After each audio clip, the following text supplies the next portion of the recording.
Daya Krishna Prasthaya Bhakti Vedanta Swami Niti Namine Namaste Saraswati Deve Nirvise Sarasinyavadi Paschati Deshatarine Nama Om Vishnu Padaya Krishna Prasthaya Bhutale Shri Bhakti Bhakti Siddhanta Saraswati Tinamine Sri Varshabhalavi Devi Daita Grivabdaye Krishna Sambandha Vijnanam Daine Bhagahe Namaha Madhur Ojwala Premadhya Sri Rupanuka Bhaktida Sri Gaura Karuna Shakti Vigrahaya Namostate Namaste Gauravani Sri Martaye Dinatarine Rupanuga Virudapa Siddhanta Tvanta Harine Namo Gorakishoraya Saksad Vairagya Murteye Vipalamba Sambodhe Padambo Jayate Namaha Namo Bhakti Vinodaya Satchidananda Namine Gaura Shakti Virupaya Sirupaya Rupanuga Parayate Gaura Vibhava Bhume Stvam Nirdisesha Sajanapriyam Vaishnava Sarvabhauma Sri Jagannataya Te Namaha Manchakalpa Turvischa Kripa Sindhu Vevacha Hitanam Bhavanebhyo Vaishnavebhyo Namo Namaha Namo Mahavadanaya Krishna Prema Padayate Krishnaya Krishna Chaitanya Namani Govitraste Namaha Namo Panchatattva Makam Krishnam Bhakta Rupa Sarupakam Bhaktavataram Bhaktakyam Navami Bhakti Shaktikam Jaitam Siddhito Pando Mama Manda Matirgati Matsarvasya Padambojo Radha Madana Mohano Divya Rinda Kalpa Drumad Sri Ratna Sangar Sri Radha Sila Govinda Devo Pristali Vi Sevyamanam Smarami Srimad Rasa Rasarambi Vamsivata Tatastitaha Karsam Venu Kadar Gopir Gopinata Te Namaha Taptakam Shanagodam Gira He Vrindavana Rishabhanu Sukhi Devi Pranamani Hare Priya Hare Krishna Krishna Krishna Hare Hare Hare Rama Rama Rama Hare Hare. So it's just wonderful being with all of you. This is such a very enlivening session of discussing the glories of the holy name through Lord Chaitanya's teachings, the Shikshastakam. And this is a break from the routine. This is, I don't know what this is really, but I'm here. This is pretty much about what I would like to inspire devotees to move in a particular direction, either actively or at least interestingly. My concern is that it's based on Srila Prabhupada's statements for the development of the ISKCON society and also the future of the world. Srila Prabhupada never thought small, and he was never just thinking about ISKCON, he was thinking about the world and how to transform the world back to its essence, a devotion to the Supreme Personality of Godhead, based on the true teachings of Shastra, the Vedas. And Prabhupada worked in that way, and he attacked very strongly anything he saw that was a deviant from the true Vedic culture and that went on as a way of life, a way of success. And Prabhupada wanted to also get us on board to be inspired in the same way and work towards the same thing that he was preaching. And we did, but one part we didn't do, which is, we call it the unfinished business of the society. And Prabhupada wanted to establish a social environment where devotees could live naturally according to the Vedic culture, the Vedic schemes, according to how people actually live, and that is close to the earth. We are so much disenfranchised from our roots by living in these cities, especially these highly industrial, toxic cities that are just polluting not only the environment, but polluting people's minds, people's bodies, the way we live, the way we eat, the way we do things, is all contrary to actual human culture and human aesthetics, aside from the whole spiritual principle.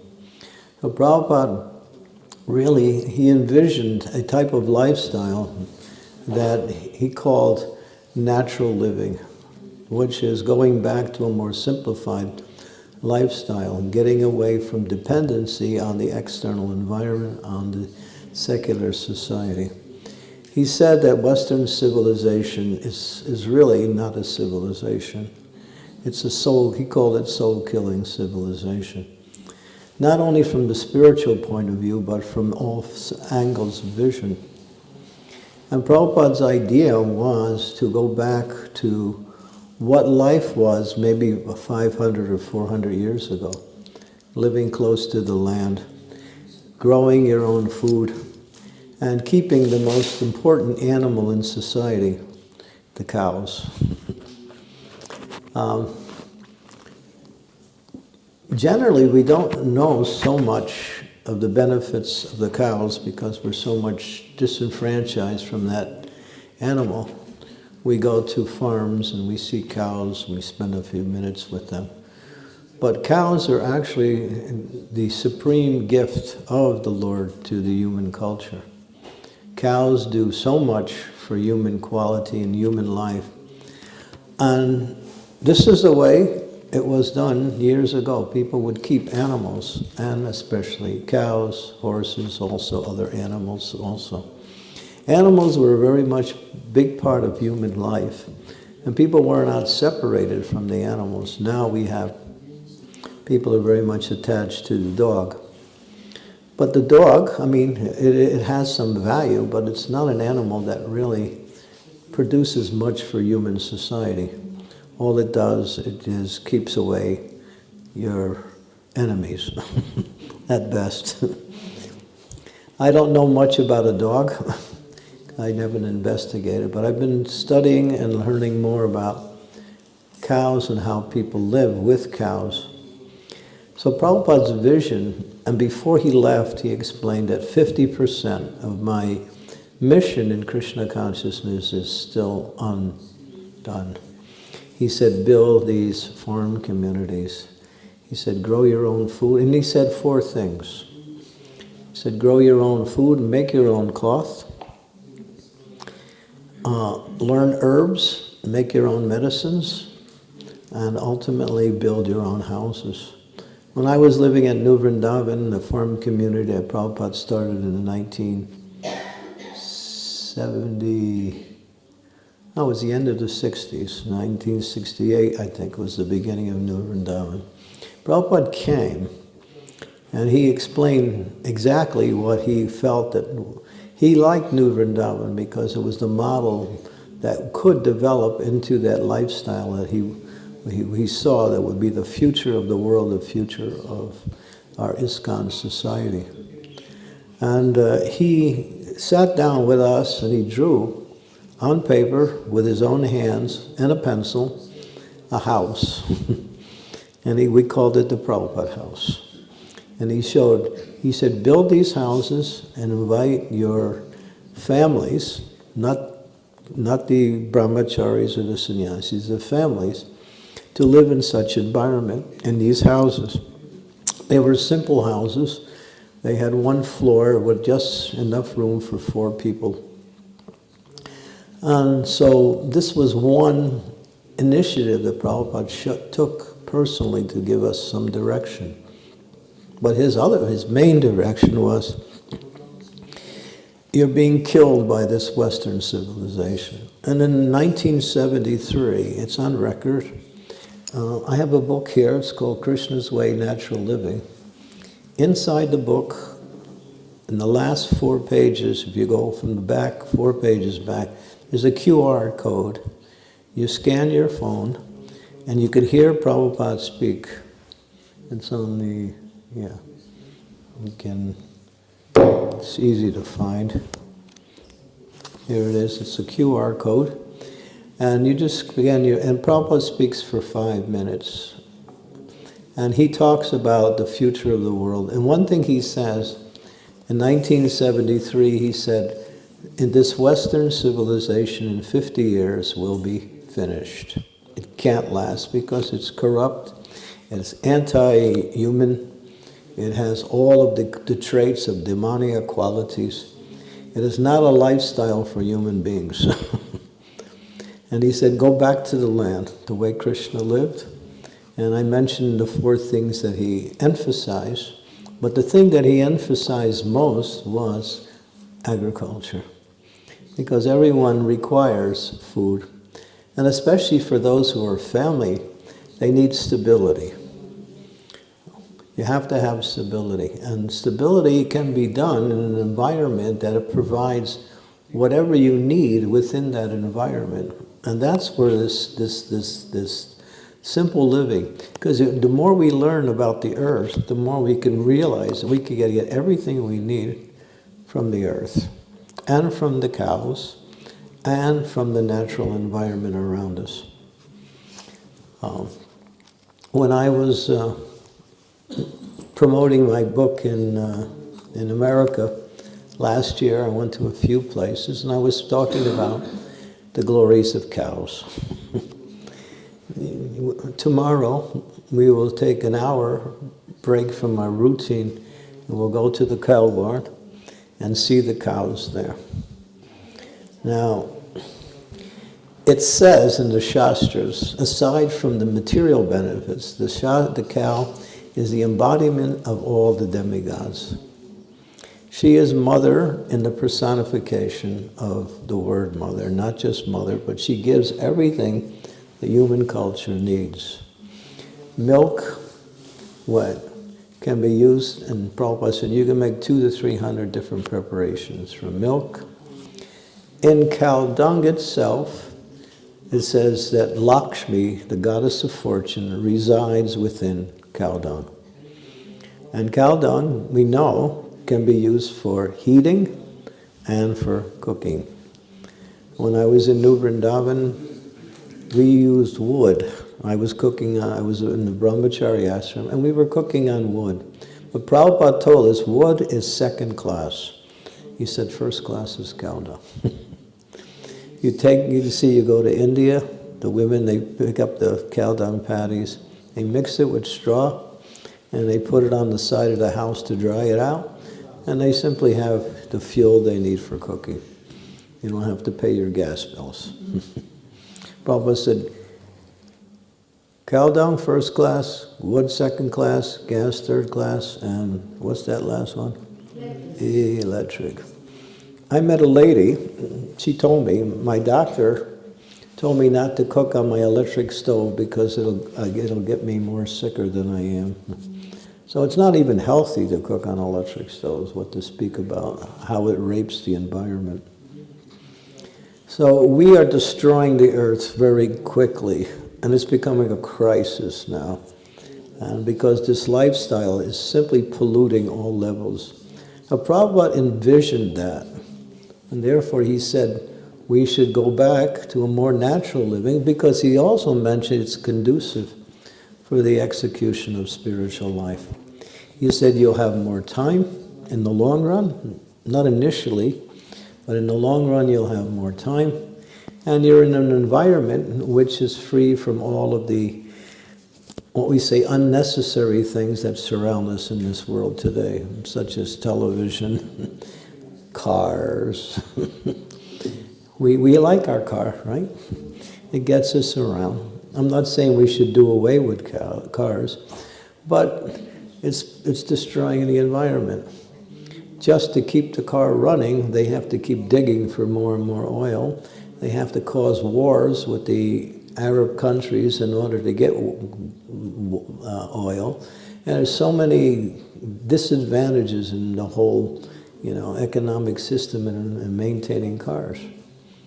Nobody talks about cows, especially the bulls. The bulls were actually, the nature's Mack truck.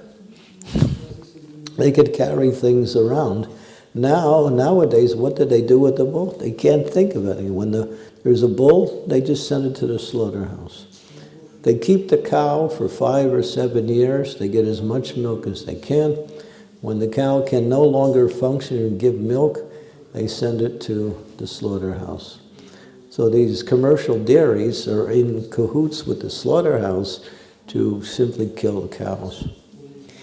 And people say, there's this vegan movement out there, and they say milk is unhealthy.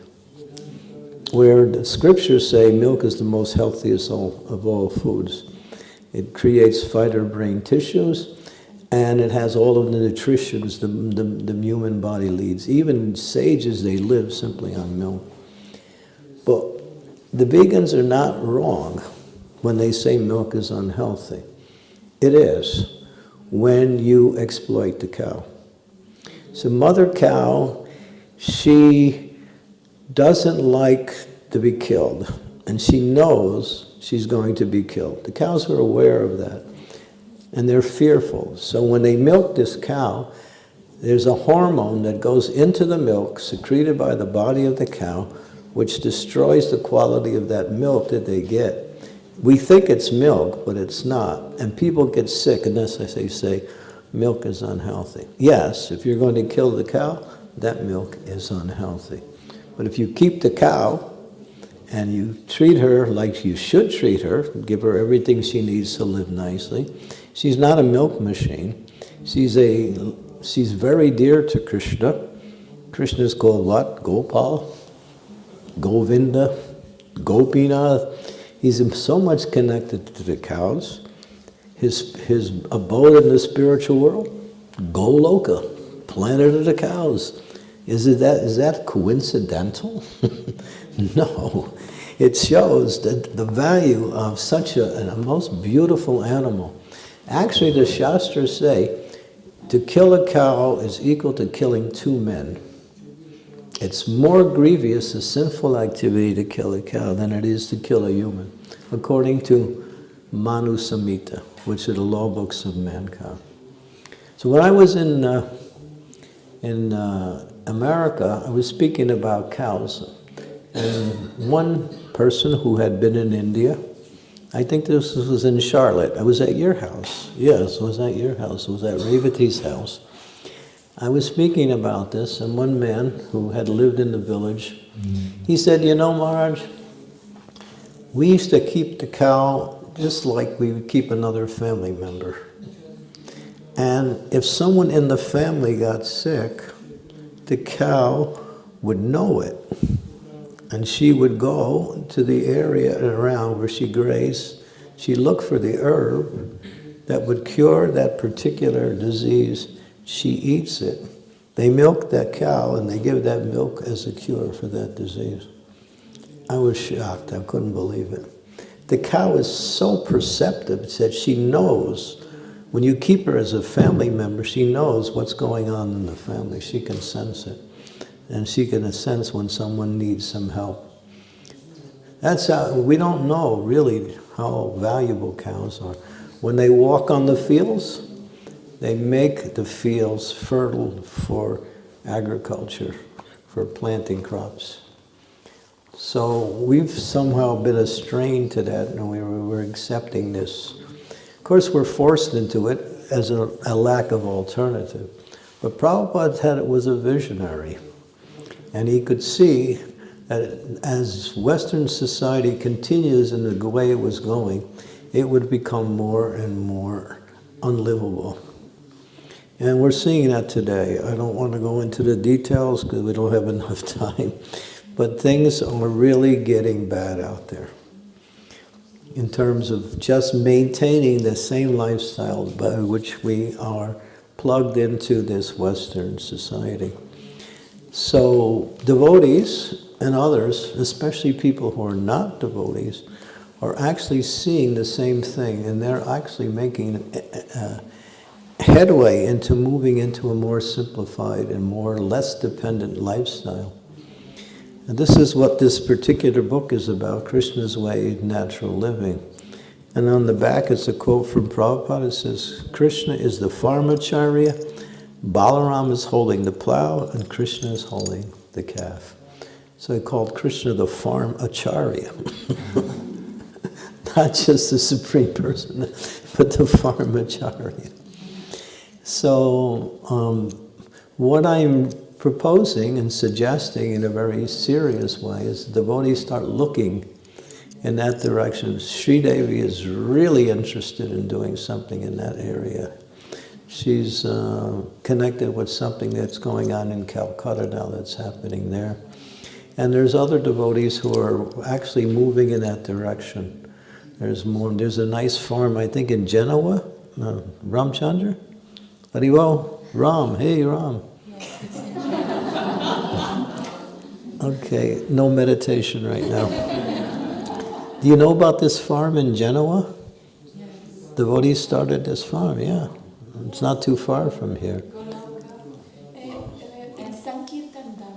Sankirtan, another farm, right? It's in India. That's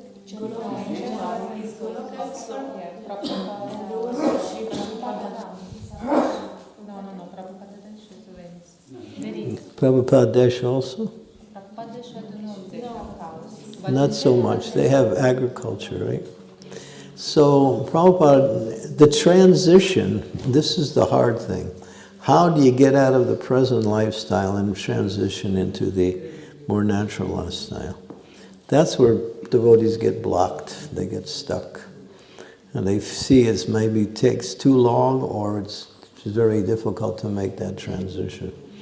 And it is, but it can be done if there is what is called a good number of people who are interested and willing to work together in that same direction. They say many hands make light work. So and if you have 3, 4, or 5 families together willing to do something, you can come up with something.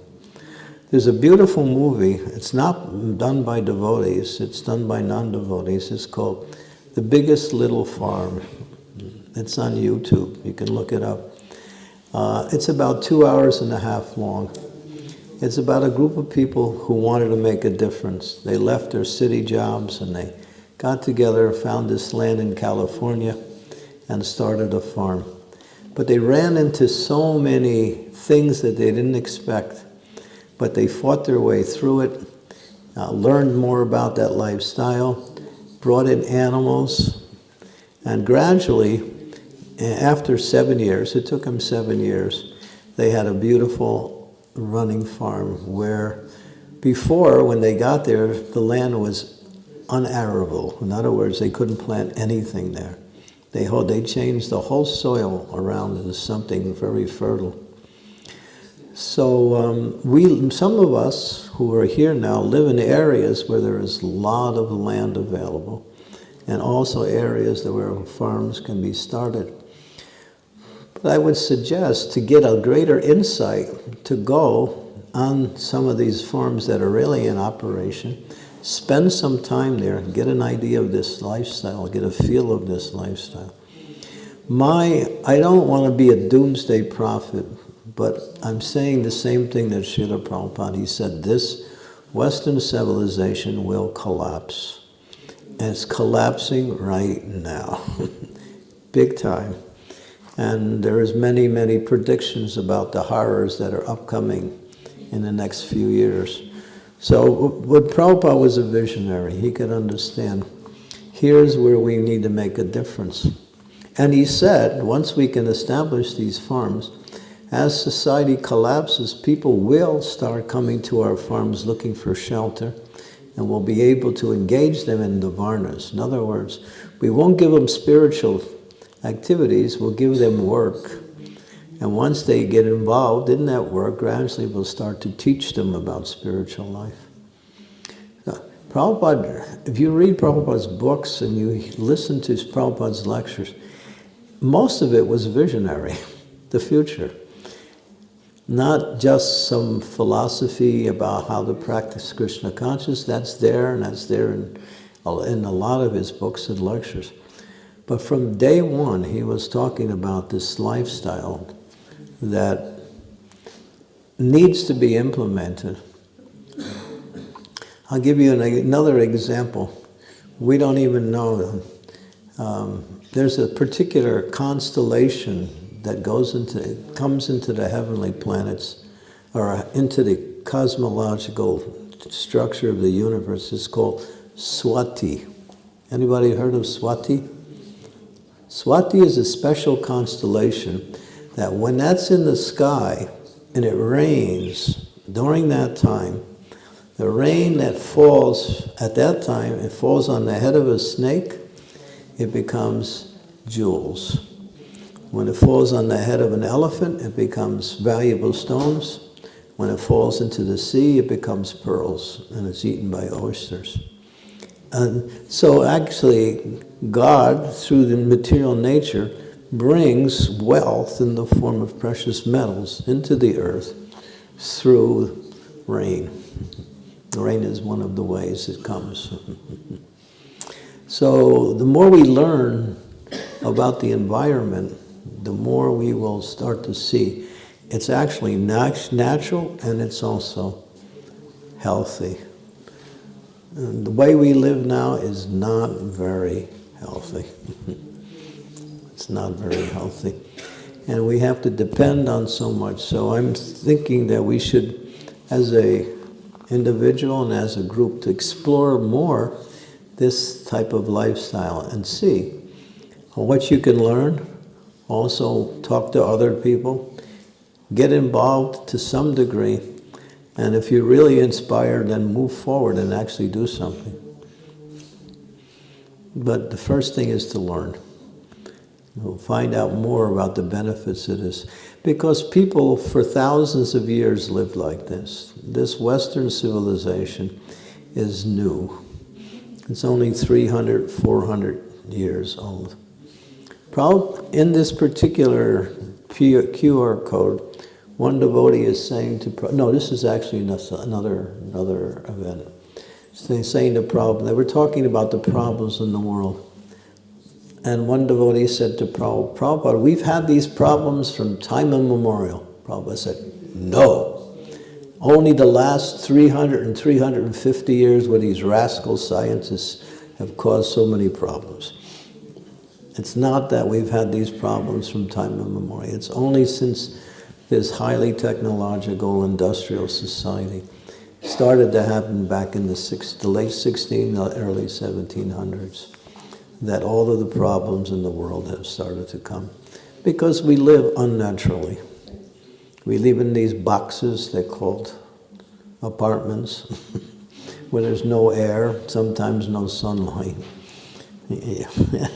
And we were surrounded by all this electricity, this 5G. How many animals did 5G kill? There's so many species of birds that are no longer even available anymore because of 5G. They killed so many birds just bringing this 5G. And the 6G, there's experiment now. When they experimented, some of the birds were flying and falling out of the sky from 6G. And that's their next thing. The next thing is AI. You ready for that one?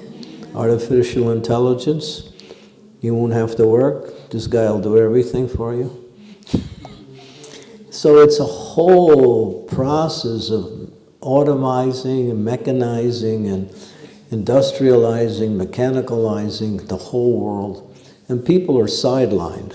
And they're being used to simply support this whole idea of development of industrialization and machines, that's all. So, this is all in Prabhupada's statements. I'm not coming up with my own ideas. Because when we listen to Prabhupada, we hear a lot of things that we don't necessarily hear and read in his books. He speaks a lot about these to his devotees in conversations, in morning walks, and in general lectures. So I'm just encouraging in a very strong way that devotees look towards this type of lifestyle. I think now in Slovenia, there's a farm that's really developing. I was there about a month ago, not even a month. They have a big plot of land and they're really working to do something wonderful. Murli Manohar's farm in Slovenia. Manu Manohar, yeah. He is one of the leaders in this vision for going back to the land. And so there's many devotees who have that, what we say, strong desire to develop this lifestyle. Little farms are sprouting up in different places. But that's not enough. It's really not enough. So, okay, I can say so much on this lifestyle. I would suggest, not that I'm trying to push my book, but get this book. a lot of the quotes in the book are Srila Prabhupada. In fact, half the book is Prabhupada. And it talks about the same thing I'm talking about, but in a more direct way and in a more broader way. He covers so many aspects of this lifestyle, which is, he shows how natural it is and how artificial we live in these cities, pretty much. And we all know it, but we kind of like push it out of our minds, thinking, well, that's just the way it is. But that's not necessarily the way it is. It's the way we're forced into it by this present civilization. Okay. Anyone would like to add anything or make some suggestions or anything? Yes, I see a couple of hands. Yes, Ananda Vardhana. We have a...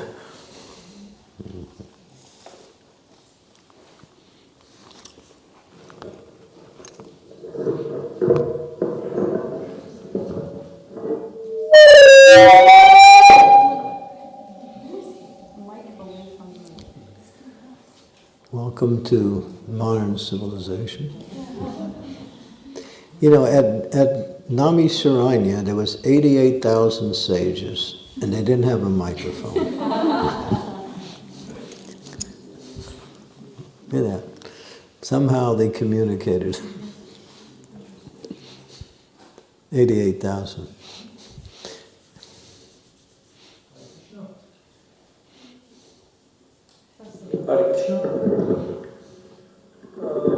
If you search this topic on this platform called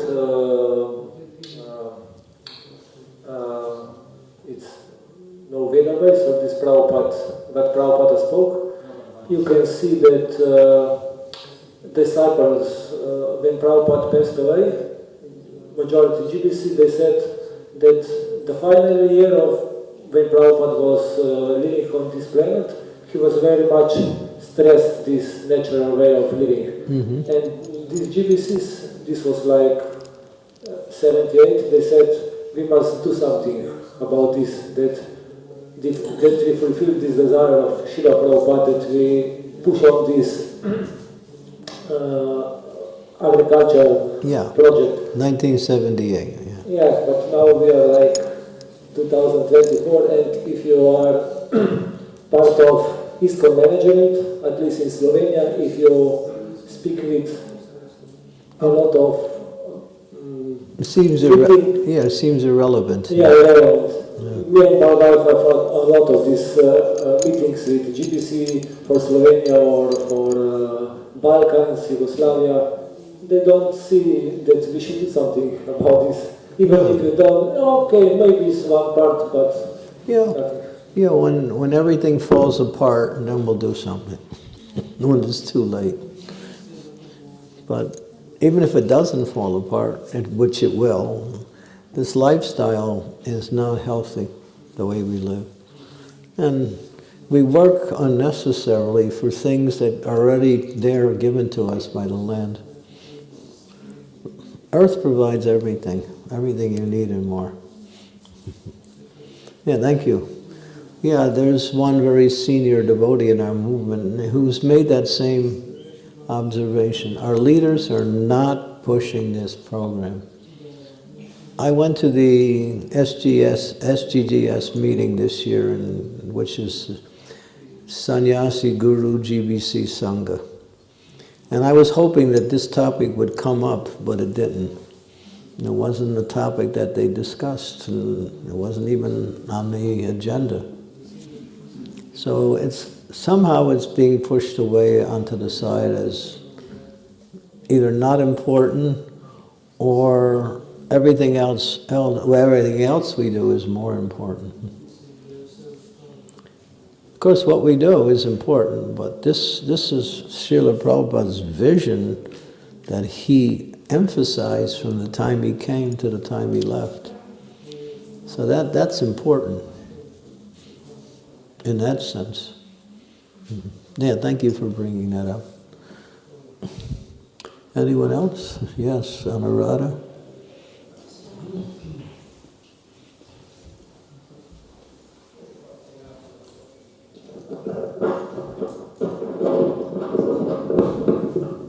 Hare Krishna, Maharaja.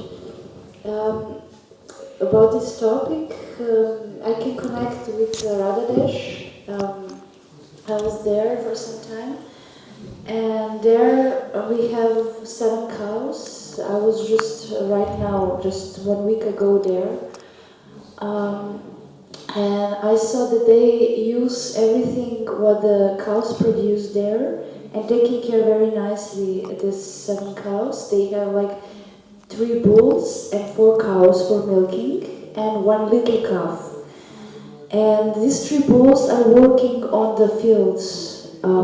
They have them for the field, and it's very, very useful for fertilization of the field, of the earth. And also the cows, they gives everything. They use the cow dung for a gas, a fuel, and also for heating system. Yeah. And everything functions very well. I mean, the earth is very good. They have everything. They don't go much to buy something. Everything grow very nicely because of cows. Yeah. And it function, I can tell, it's function very well with cows. When you have cows and you take care of them, not just have them, but you take care of them, everything is auspicious. I'll tell you a story. I was at New Vrindavana, and I stayed there for almost 20 years. And at one point, we might say there was a number of problems that arose around the same time.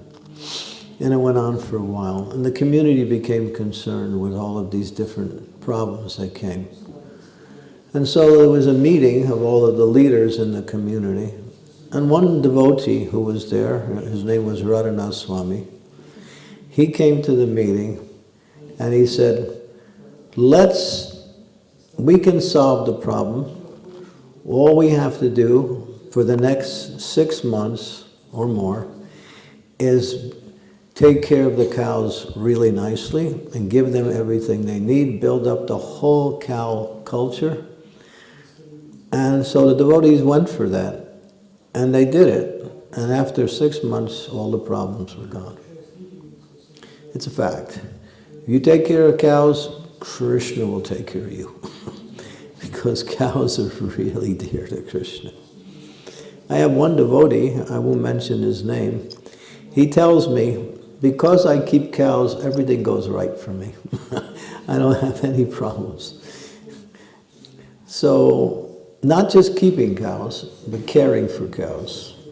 Now they have this thing in the secular society, of course the devotees are doing it in some places, it's called cow cuddling. You've heard of it? Cow cuddling? Mostly for children who have some disturbances, some anxieties, of course, growing up in these environments. They bring their kids there, they pay us some money, and the kid starts to cuddle the cow, you know. And after some time, for maybe 1 hour, 1 hour and a half, the kid comes out and he's happy. It's a big business now. They do it, and they're doing it in the secular area. We're doing it in one place called Ypsilanti in Michigan. It's happening there. We have a cow cuddling program. The karmis, the non-devotees, they charge big money for it. We charge something like $40 an hour. And every one of the kids who come out, they all say, this is so nice. So if you hang out with cows, hey, I don't want to sound, flippant or make it minimize it, but cows are very, very auspicious when you take care of them. They require the care. It's like your mother. If you take care of your mother, when you're growing up, your mother she loves you from the beginning, but if you don't take care of her, then she may also give you trouble or slap you, get you back in shape. So out of all of the mothers, there's 7 mothers. The earth is mother, the cow is mother, the nurse is mother, and then there's our real mother. There's the mother, the wife of the executive head. There's the nurse. The Bhagavatam explains 7 mothers, but cows are probably one of the principal ones, along with the earth. Both of them provide everything, and I use the word everything, for what you lead to live healthy and happy. And they're also, we see, the ingredients that you get from cows are used to worship deities. There's a thing called panchagavya, that when you do puja, you bathe the cow, you bathe the deity with cow dung and cow urine. You're putting urine and stool on the deity. So how pure is that urine and stool? Can't imagine. So that just shows that the cow is really God's gift to human society. And Prabhupada mentions it in the Bhagavatam. He said, you cannot have a Brahminical society unless you first do cow care. In other words, develop cow culture first. He said only then Brahminical society can be planted. Otherwise, it won't work without cows.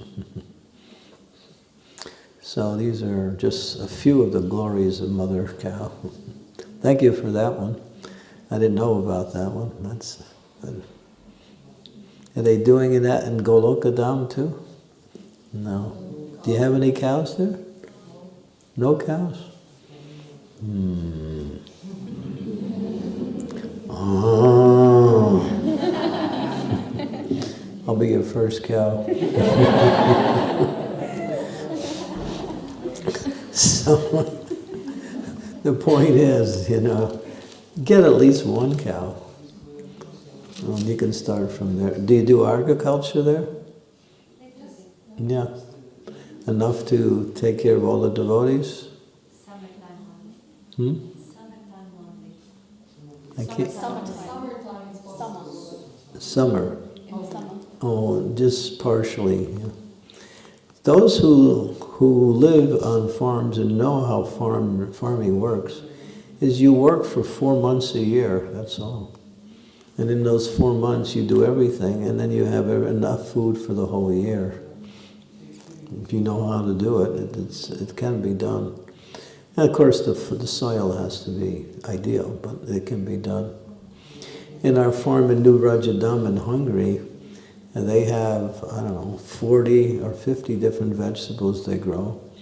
They have more than 20 fruit trees. And they also can, right?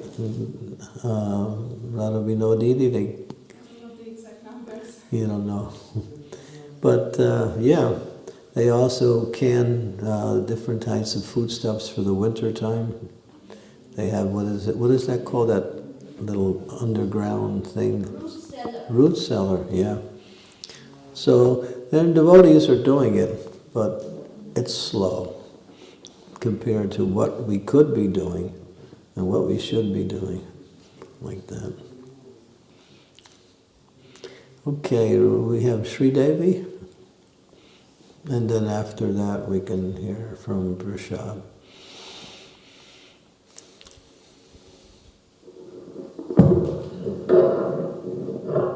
Hare Krishna Guru Maharaj.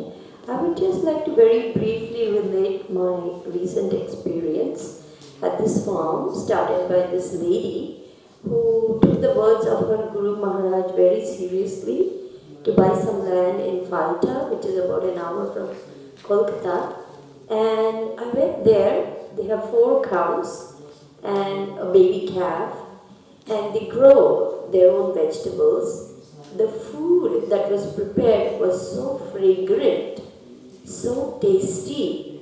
I have never had that kind of prasadam. I now understood what it means to cook on cow dung fuel.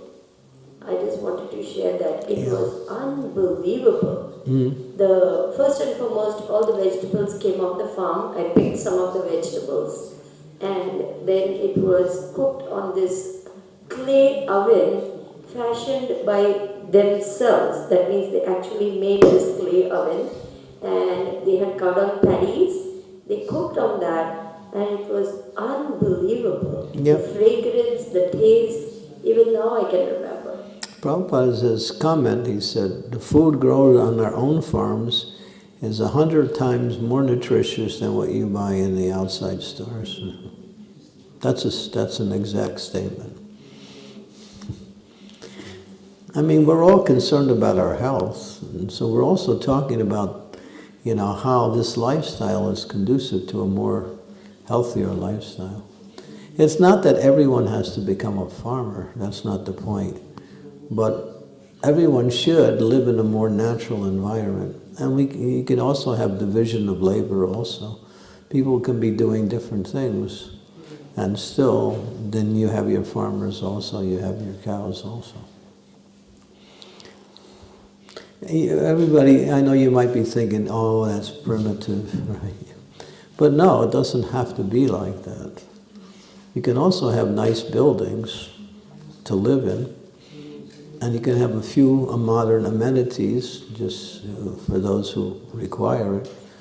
But we need to get away from our dependency on this secular lifestyle, which is killing people and killing the earth too. Yes, Rishabh.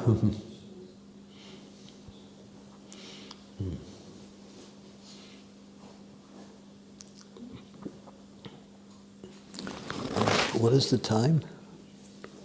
3:45. 45? Oh, stop. Okay. Hare Krishna. Maharaj, what is stopping us from organizing and taking this instruction of yours to our hearts and actually doing it? One, there may be many things depending on the individual and their situation in the world. One is everything we have now is so convenient. You can plug in whatever you need to plug in. But we don't know, we're actually destroying ourselves by this lifestyle. It looks convenient, but it's very unhealthy, that's for sure. One of them is that, we're just attached to what we got. We think, I worked so hard to get this far. I'm not going to make any changes. That's one. Another one is we can't see how to transition out of the present situation into this more natural style. And that's the main concern, how to go from where we are to where we should be. But there are people who are doing it. We can learn from them also.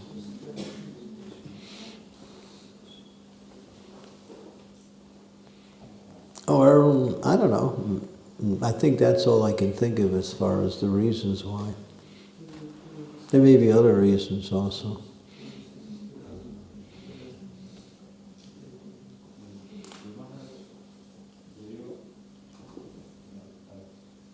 Do you depict more like one bigger farm or like lots of centralized farms in different countries? You don't have to centralize anything. You can have small farms according to whatever amount of people that can manage, or you can have a bigger farm according to how many people can manage. You don't want to go beyond what you can manage, at least in the initial stages.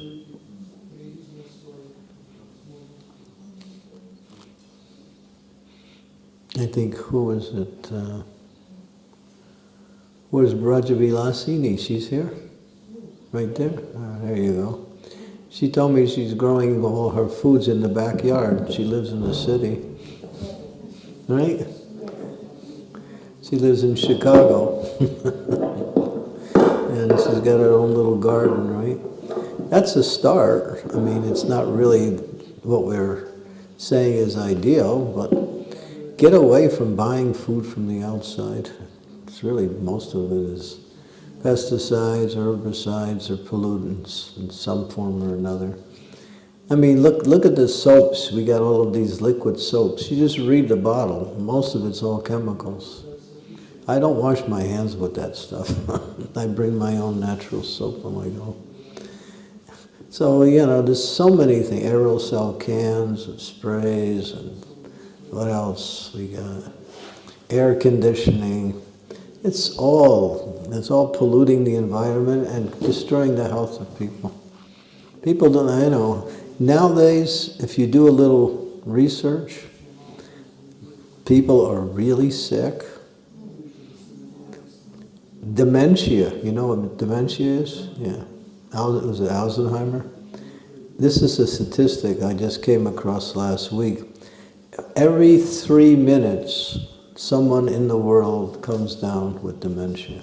Every 3 minutes. It's the fastest spreading sickness. So why? Because stress and everything else that goes with that Western lifestyle. Yeah. Okay, we can, yes, okay, we'll make this the last question and we need to move to the next, okay. Thank you so much, Maharaj, for bringing this topic of natural lifestyle and taking care of cows. Because I want to share our situation here in Vrindavana. So, here? So, yeah, we have cows here and we have a lot of land, and unfortunately we don't have enough manpower. Yeah. So, and also as you mentioned this topic about milk, we were also doing the course with Kalakanta Prabhu and one of the Feed the Earth, and we were talking about milk.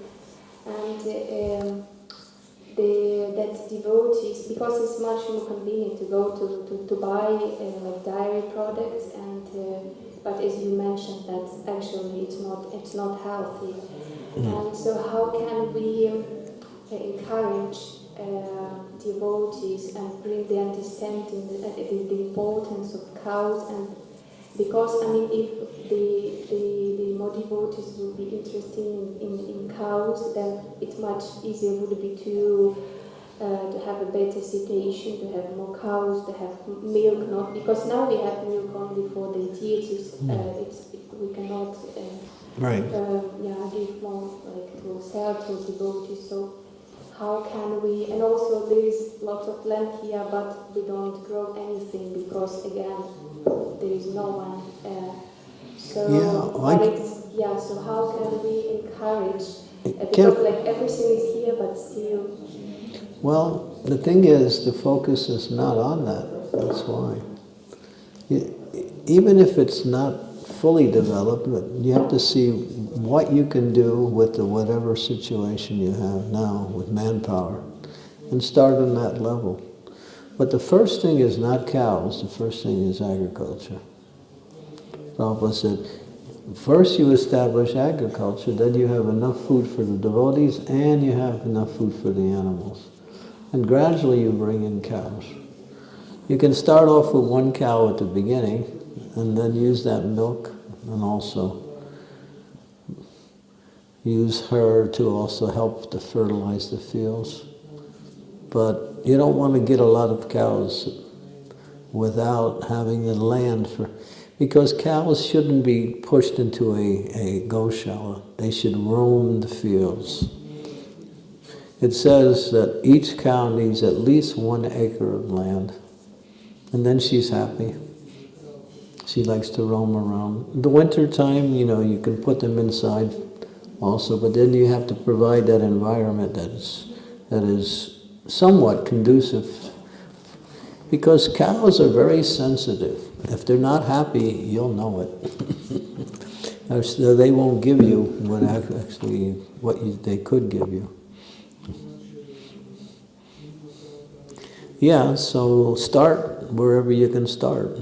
But don't wait to bring more people in, because if you want to bring in people, start the project, and the project, as it develops, will bring in the people. If you try to bring in the people before the project, you might find it more difficult to attract people. Start wherever you are.